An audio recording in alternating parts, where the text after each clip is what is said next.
How are you, Kev? Good morning, Tim. Good morning, Julie. Good morning to you, Minister. Well, thank you so much for your time this morning. What has this Everest Carnival brought to this wonderful state of ours, New South Wales, and particularly Sydney this time of year?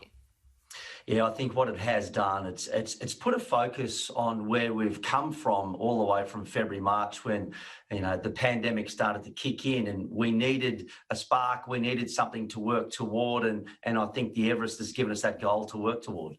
And at a time like now where money needs to be spent and we need to be making money because of the difficult year of 2020, horse racing has stood on a pillar.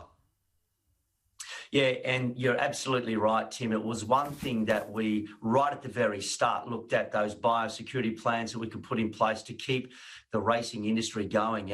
And when you think about what the industry is, it's not just about the horses, which is the Ferraris of the field, but, it's the track riders, it's the stable hands, it's the owners, the trainers, the vets. It's everybody connected. It's an incredible industry that employs thousands of people, not only in metropolitan Sydney, but also right across regional New South Wales. So it was really important that we kept racing going right through safely through this period. I really liked what you said at the recent Everest Carnival launch, that this is a celebration of the incredible shape that the state's thoroughbred racing industry is in. Yeah, Jules, you're absolutely right. And when you think about the build-up to where we are now, we are in very, very good shape. We've got all the top guys back on track. All those top horses are starting to work their way through now. We're building toward what we're thinking will be, when it comes to crowd sizes, if we can get corporates back to 300, if we can, look at increasing capacities to 50%, for example. And in addition to that, looking at getting more people on track so they can experience what is a racing dream. Yeah, exactly. We'll use that in a promo, don't you worry. Look, we'll probably, you're welcome to it. Yeah, we'll probably get 4,000 or 5,000 hopefully out at Rosehill Gardens. I'm heading out there. Cannot wait today for the Golden Rose. The actual horses in this Everest so far, they've all got their great yarns, and so do the horses and people behind the Kosciuszko. Now, you're from Tamworth, you have a love of the bush, and this is an opportunity for people in rural parts to get their little step onto Broadway.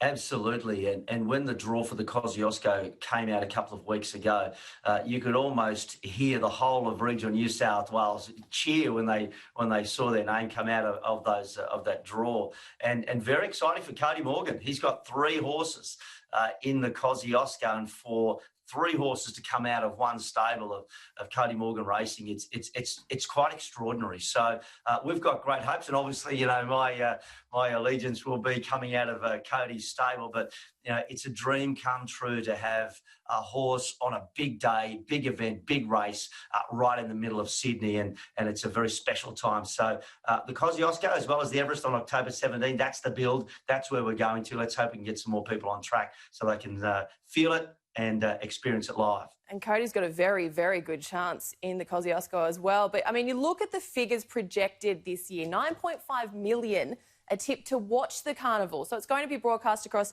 66 countries across the globe. You cannot put a price on that type of exposure, can you? No, Julie, you're absolutely right. And that, again, brings us right back to the start, why we needed to keep this industry going, because while we couldn't have people at the track, people still wanted to have a punt. They put their $2 on, get their pen and their paper ready, to use your words, Tim. So that the global exposure of what it does for not only racing, but for economic growth and development and driving the nation, I think is critical. And New South Wales has absolutely showed the way to do that through a very, very difficult time.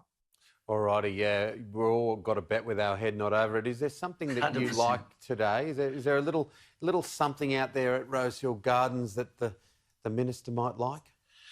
Look, I'm a big fan of North Pacific. I know when everybody's talking about Rothfire, but I watched North Pacific about 5 weeks ago, and went very, very well. We'll be very close. Old Kirk will come up there as well. But look, I'm a big fan of North Pacific, so we'll just see how things track today.